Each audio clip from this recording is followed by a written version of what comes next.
Hello and welcome. We are on to chapter 33 of Pride and Prejudice, and y'all, it's getting juicy. Chapter 33. More than once did Elizabeth, in her ramble within the park, unexpectedly meet Mr. Darcy. She felt all the perverseness of the mischance that should bring him where no one else was brought, and, to prevent its ever happening again, took care to inform him at first that it was a favourite haunt of hers. How it could occur a second time, therefore, was very odd. Yet it did, and even a third.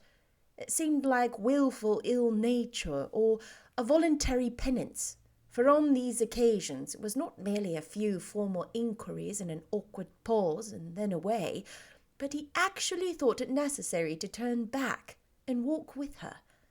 He never said a great deal, nor did she give herself the trouble of talking or of listening much, but it struck her in the course of their third rencontre that he was asking some odd unconnected questions about her pleasure in being at Hunsford, her love of solitary walks, and her opinion of Mr. and Mrs. Collins's happiness, and that in speaking of Rosings and her not perfectly understanding the house, he seemed to expect that whenever she came into Kent again, she would be staying there too. His words seemed to imply it. Could he have Colonel Fitzwilliam in his thoughts?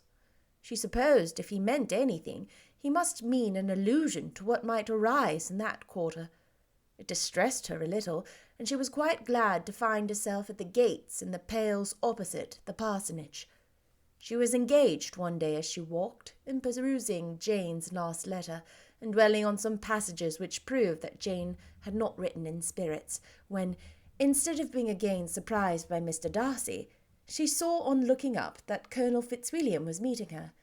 Putting away the letter immediately, and forcing a smile, she said, "I did not know before that you ever walked this way." "I have been making the tour of the park," he replied. "I generally do every year, and intend to close it with a call at the parsonage. Are you going much farther?" "No, I should have turned in a moment." And accordingly she did turn, and they walked towards the parsonage together. "Do you certainly leave Kent on Saturday?" she said. "Yes, if Darcy does not put it off again.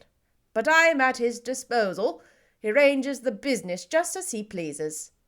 "And if not able to please himself in the arrangement, he has at least pleasure in the great power of choice.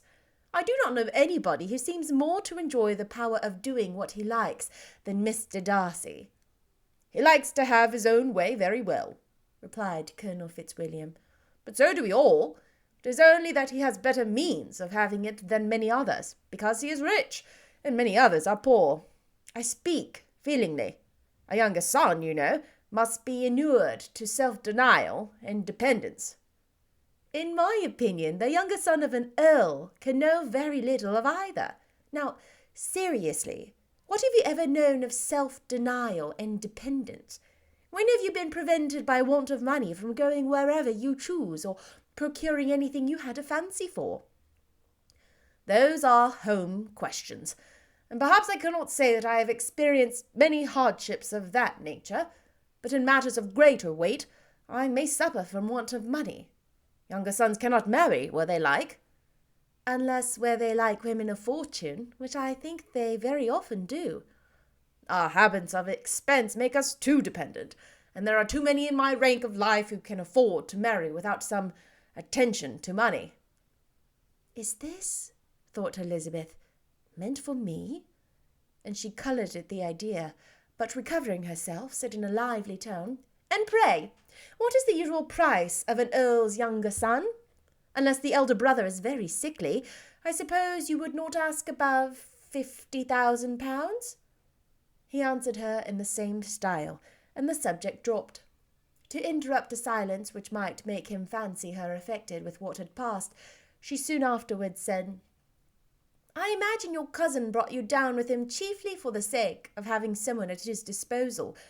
I wonder he does not marry, to secure a lasting convenience of that kind. But perhaps his sister does as well for the present, and as she is under his sole care, he may do what he likes with her."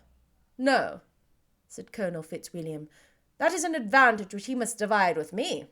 I am joined with him in the guardianship of Miss Darcy." "Are you indeed? And pray what sort of guardians do you make? Does your charge give you much trouble? Young ladies of her age are sometimes a little difficult to manage, and if she has the true Darcy spirit, she may like to have her own way." As she spoke, she observed him looking at her earnestly, and the manner in which he immediately asked her why she supposed Miss Darcy likely to give them any uneasiness convinced her that she had somehow or other got pretty near the truth. She directly replied, "You need not be frightened. I never heard any harm of her, and I dare say she is one of the most tractable creatures in the world. She is a very great favourite with some ladies of my acquaintance, Mrs. Hurst and Miss Bingley. I think I have heard you say that you know them." "I know them a little. Their brother is a pleasant, gentlemanlike man. He is a friend of Darcy's." "Oh, yes," said Elizabeth dryly.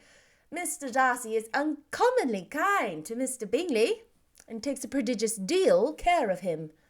"Care of him? Yes.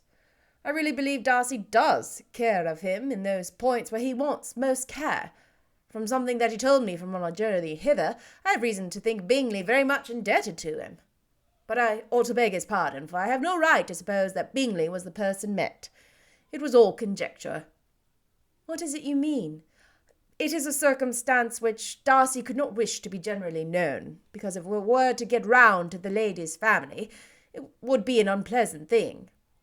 "You may depend upon my not mentioning it." "And remember that I have not much reason for supposing it to be Bingley. What he told me was merely this, that he congratulated himself on having lately saved a friend from the inconveniences of a most imprudent marriage, but without mentioning names or any other particulars, and I only suspected it to be Bingley from believing him the kind of young man to get into a scrape of that sort, and from knowing them to have been together the whole of last summer."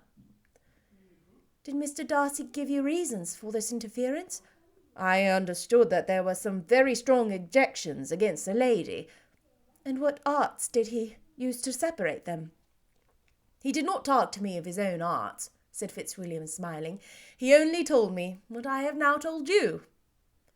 Elizabeth made no answer, and walked on, her heart swelling with indignation. After watching her a little, Fitzwilliam asked her why she was so thoughtful. "I am thinking of what you have been telling me," she said. "Your cousin's conduct does not suit my feelings. Why was he to be the judge?" "You're rather disposed to call his interference officious." "I do not see what right Mr. Darcy has to decide on the propriety of his friend's inclination, or why, upon his own judgment alone, he was to determine and direct in what manner his friend was to be happy. But," she continued, recollecting herself, "as we know none of the particulars, it is not fair to condemn him.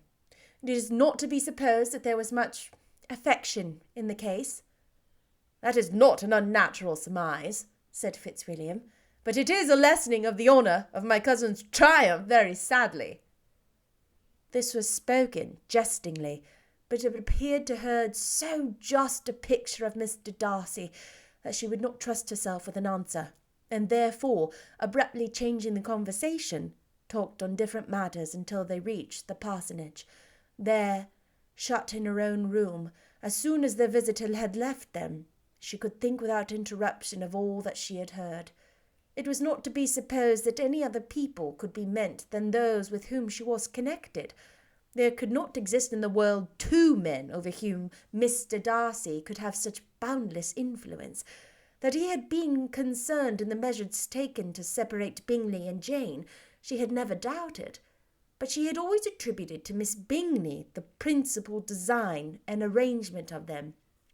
If his own vanity, however, had not misled him, he was the cause.